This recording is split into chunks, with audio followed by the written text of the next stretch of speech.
My roast chicken with dressing dinner recipe is easy and delicious. On the bottom, I'm making some homemade dressing, and then on top, I'm making an oven roasted chicken.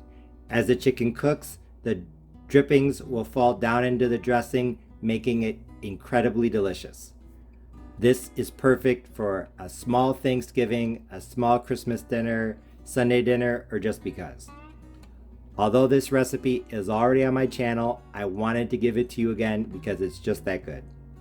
Here I have a disposable 9x13 baking dish, and to that which I've already buttered, to that I'm going to add the ingredients for the dressing. Here I have some white bread that I've already toasted. I am using about 9 slices of Italian white bread in grams, 380 grams. So I'm going to start this recipe by literally just ripping the bread apart and putting it into the pan. You can see that the chicken's off to the side. It's a 5-pound chicken that I brined for 16 hours. I did 8 cups of water, to which I added 6 tablespoons of salt, 2 tablespoons of sugar, 2.5 tablespoons of sugar, excuse me, and half a cup of full fat sour cream. That's going to make the meat moist and delicious. The giblets I use to make a giblet stock, which is over here, and I'm going to put the giblets into the dressing. Over there, I have some vegetables that I'm going to put into the dressing. What I did is I took some onions, as you can see. I took some onion, celery, and chopped them up, and I grated 2 small carrots on a cheese grater. I cooked those in a tablespoon of oil and a tablespoon of butter for 5 minutes. Then I added a small apple, cooked that for 5 minutes on medium high, and then I added 2 finely chopped cloves of garlic and cooked that for about 30 seconds. So what I'm going to do is I'm just going to tear up the bread, then I'm going to add in the vegetables, add in the stock and the meat from the giblets. I'm going to add my spices, and then I'm going to take my rack that I have here. I'm going to put the rack on top, and then put the chicken on that. I'm going to put an herb butter on the chicken. It's going to be fantastic. So I'll bring you back when I'm done tearing up the bread. I just finished tearing the 9 slices of white Italian bread into pieces. I try to get all the pieces to be about the same size, but they don't have to be exactly the same size. This is easy, homemade, approximately is fine. Now I'm going to add in the sauteed vegetables. Like I said, the onion, the celery, the carrot, the apple, and the 2 garlic cloves. So lots of flavor. I know a lot of people don't normally add grated carrot to dressing or stuffing, but I like it. And the apple, I use a golden delicious apple. It's very flavorful as well. And now for the giblets. So, like I said, I use the giblets to make a stock. The stock is over here, and now I'm going to add the giblet meat. For those of you who don't know, it's the little packet of innards, for lack of a better way of describing it, that comes with a whole chicken, the neck, the heart, the liver, things like that. Some people don't like the flavor. I think it's good, but this is not necessary. If you just want to use vegetable stock, you definitely can. So now what I'm going to do is I'm going to mix it together. My wooden spoon that's stained red from making cranberry sauce. And then I'm going to start adding these spices. I want my dressing to taste like the holidays, so I'm going to add Thanksgiving spices. I'm going to start off with poultry seasoning. Poultry seasoning is what makes things taste like Thanksgiving, so it's definitely good to have on hand. For those of you who don't know, it's a combination of thyme, sage, marjoram, rosemary, things like that. I'm also going to add some sage. You can get it ground into a fine powder, or you can get it in the leaves like I have. I've always just bought the leaves, never the ground sage. But sage is very powerful, so be careful. If you use too much of it, it can make things taste better. I would say a good rule of thumb is not to use more sage than you use poultry seasoning. I'm going to add some garlic, and I just realized I forgot the onion powder, but I'm going to add some onion powder to this, as well as black pepper. Good amount of garlic powder and onion powder and black pepper. Whoa. I would say start off with half a teaspoon each of each seasoning. That's what I did last year. But then I ended up adding more. I added maybe almost a teaspoon each of all the seasonings. The onion powder. So when you're making a casserole, like this is basically a casserole, start off with a little bit and taste it. You can always add more later. Yeah, the onion powder. I'm also going to add a little bit of salt, not a lot, because I did not salt the stock. I'm just going to salt it a little bit. And now, time to start adding in the stock. Last year I added 3.5 cups of liquid, so that's probably what I'll need this year as well. But I am starting with just 1 cup. If you've never made dressing before, I think the hardest part is judging how much liquid to add.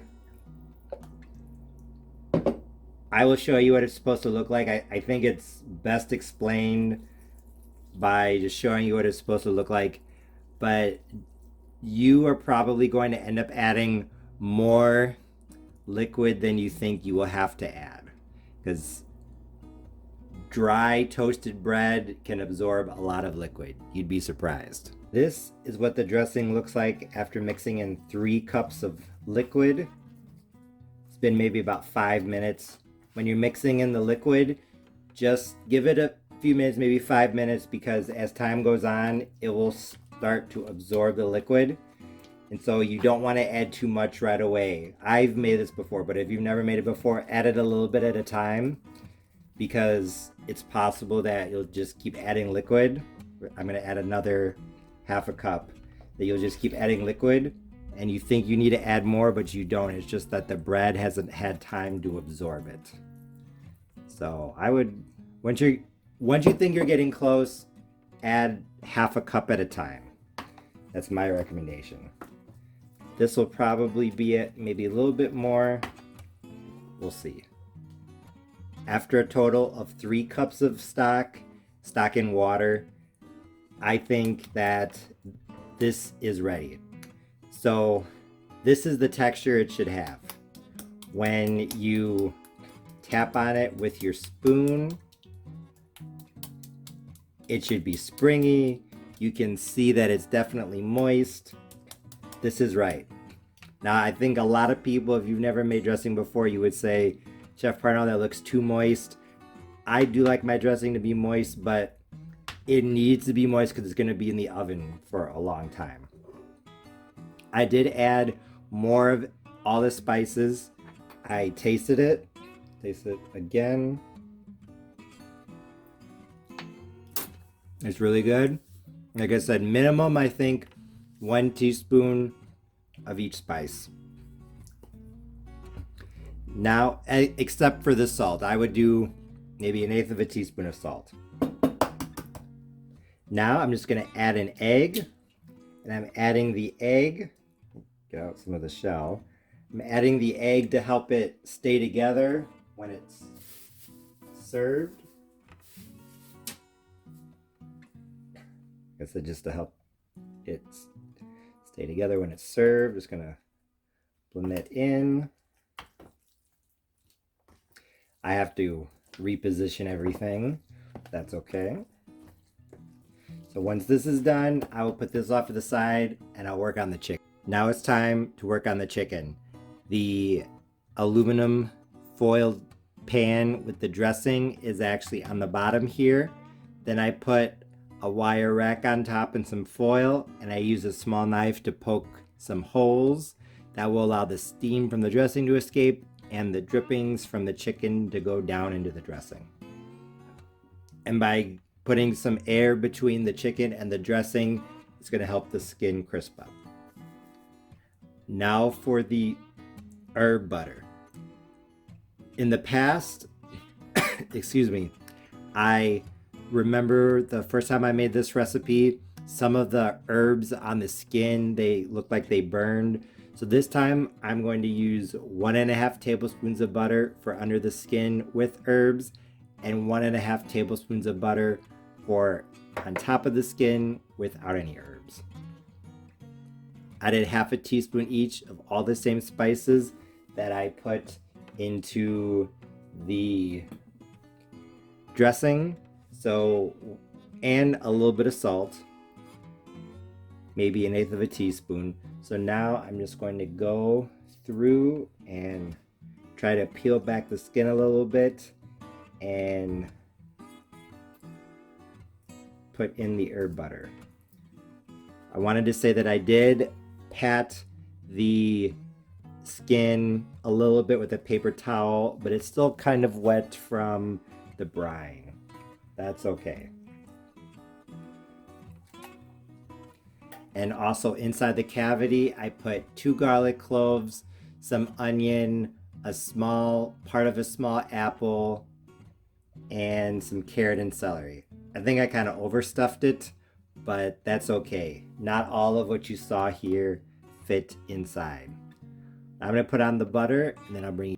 I just finished putting the herb butter under the skin and the plain butter on top.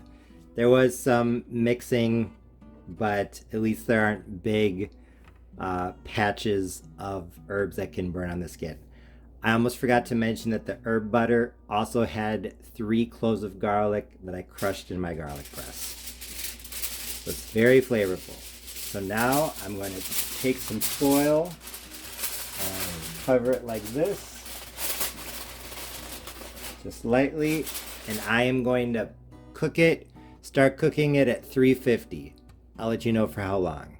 My chicken roasted in the oven at 350, covered for an hour and a half, and then I turn it up to 400 for 15 minutes and let it continue roasting covered. And now I took off the foil. I'm going to roast it for 30 minutes uncovered at 400 degrees Fahrenheit just to crisp up the skin. The chicken has been cooking at 400 uncovered. It's still not quite brown enough for me, so I'm going to let it keep cooking a little bit longer, and I'm going to flip it so that what was in the back is now in the front. The chicken is now done. It was in at 350 covered for an hour and a half, and then 400 covered for 15 minutes, 400 uncovered for a total of 45. Then I turned off the oven and I let it sit in the oven uncovered as the oven cooled down for probably another 20 to 25 minutes. Almost half an hour. So from start to finish, 3 hours. But it looks incredible. I'm going to cover it with foil, let it sit for 10 to 15 minutes, and then dig in. As you can see, the chicken turned out perfectly golden brown. Although there really weren't any patches of burn herbs on the skin. There were some parts of the skin that did burn because I had to leave the chicken in the oven so long to crisp it up. But overall, I think it looked beautiful. The dressing looked really good too. I did move the pan around so that some of the drippings that pooled in the middle would spread out to other parts of the pan, but like I said, that looked great too. And when it was time to finally dig in, I realized that this roast chicken with dressing recipe was absolutely fantastic. The chicken was moist and the dressing was flavorful just as I had anticipated. However, I did want to point out that although not putting herb butter on the surface of the skin helped to prevent clumps of burned herbs, I felt like the chicken wasn't quite as flavorful as it was last year. So even though putting herb butter on the skin might not look as nice, I think it adds to the flavor. Although the chicken and dressing were really delicious, some of my homemade cranberry sauce was a perfect finishing touch.